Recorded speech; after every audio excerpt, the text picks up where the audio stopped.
uma seita misteriosa, um líder carismático e manipulador, jovens dispostos a matar por ele, e uma noite de terror que mudou para sempre a história dos Estados Unidos.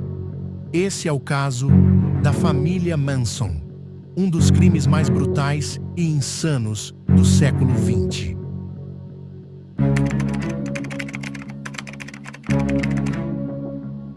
Charles Manson nasceu em 1934 e passou a maior parte da juventude entrando e saindo de instituições correcionais. Com o tempo, desenvolveu um discurso sedutor, misturando espiritualidade, psicodelia e paranoia. Manson formou sua família em um rancho isolado na Califórnia. Jovens mulheres, principalmente, se tornaram parte do culto. Eles viviam em comunidade, usavam drogas, ouviam músicas dos Beatles e obedeciam cegamente às ordens de Manson. Ele pregava que uma guerra racial, chamada por ele de Helter Skelter, estava prestes a acontecer e que cabia a eles iniciá-la.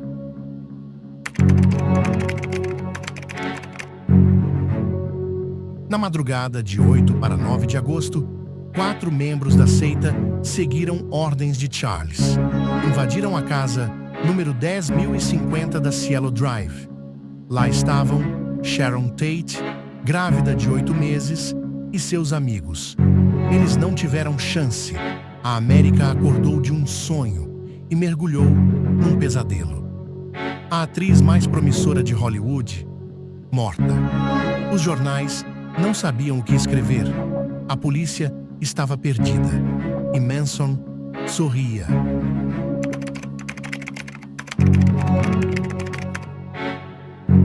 O tribunal virou espetáculo. Manson falava como profeta. Suas seguidoras copiavam seus gestos. Era como se ainda estivessem sob o efeito dele. Mas a justiça não se curvou. Condenado à prisão perpétua, Charles Manson nunca mais sairia da cela.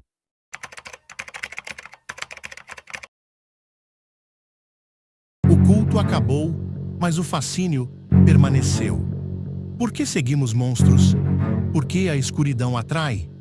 Charles Manson morreu em 2017, mas sua história ainda é contada, não como lenda, mas como lição. A família Manson continua sendo uma das seitas mais estudadas da história. Sua figura permanece na cultura popular. Livros, filmes, séries e teorias da conspiração mantêm vivo o mistério e o terror que ele causou. E até hoje, seu nome é lembrado como sinônimo de manipulação e morte.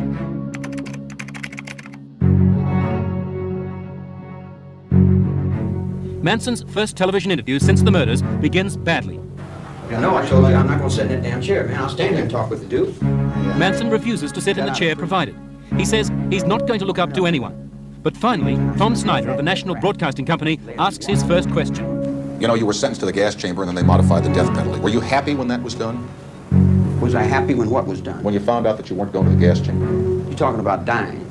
Now it gets me nervous. Why? Did you have any thoughts about something? Was you want to go anywhere?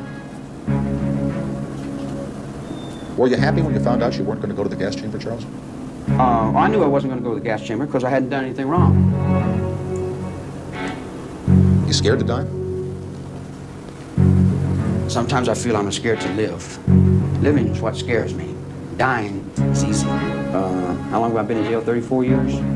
34 years, so... Out of 47, you've been here 34. I've been in jail, prison, a long time, all my life. I was raised up in here. So I understand jail. So I understand myself, and I can deal with that. I sit in my cell, and I do my number, like a convict does his number.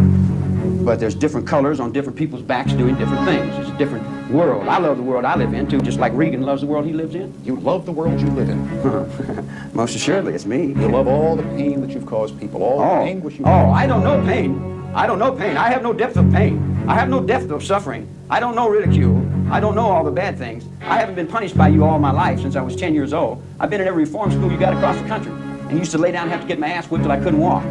Tell me about some pain. And that's our fault. That's all those people No want. fault. Make strong, good pain. Understand pain. Not bad. Pain's not bad. It's good. It teaches you things. It teaches you things. Like when you put your hand in fire, oh, you know not to do that again. Yeah. Yeah, I understand that. Written accounts indicate that you told the authorities, don't let me out.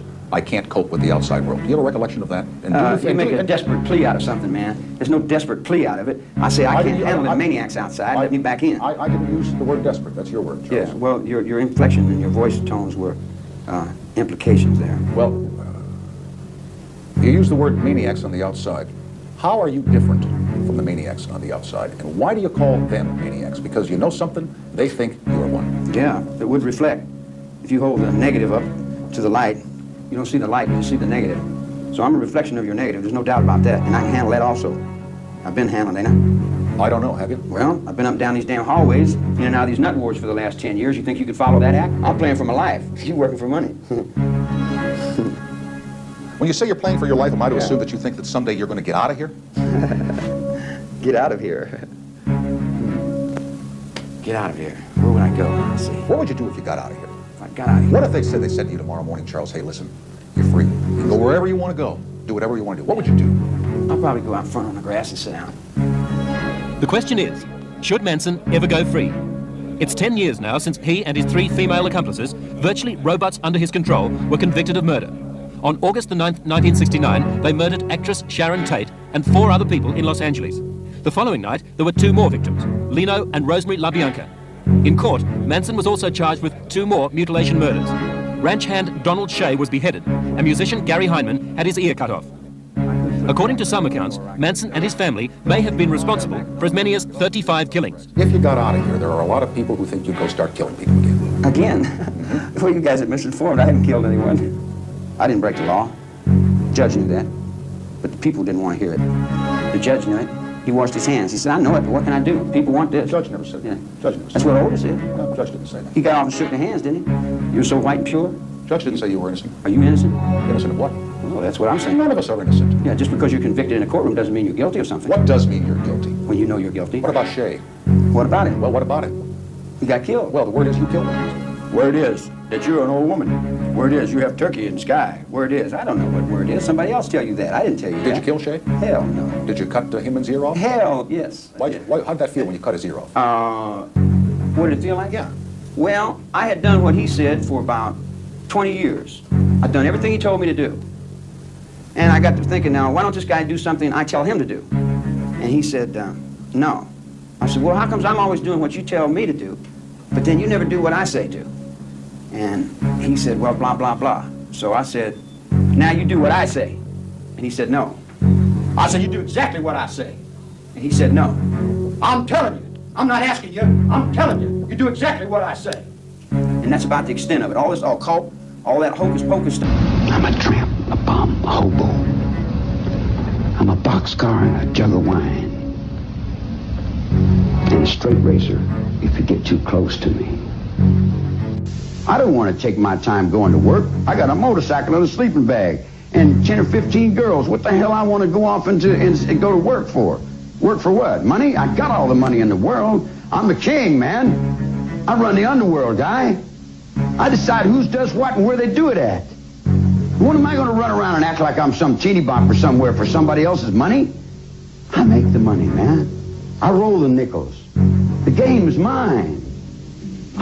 E por trás de todo o culto, há vítimas, pessoas reais, com sonhos, com famílias, que tiveram suas vidas arrancadas por alguém que nunca mereceu o poder que teve. Se esse caso te impactou, deixa o like, se inscreve e comenta. Até onde vai o poder de um manipulador? Te espero no próximo episódio. Tell me in a sentence who you are.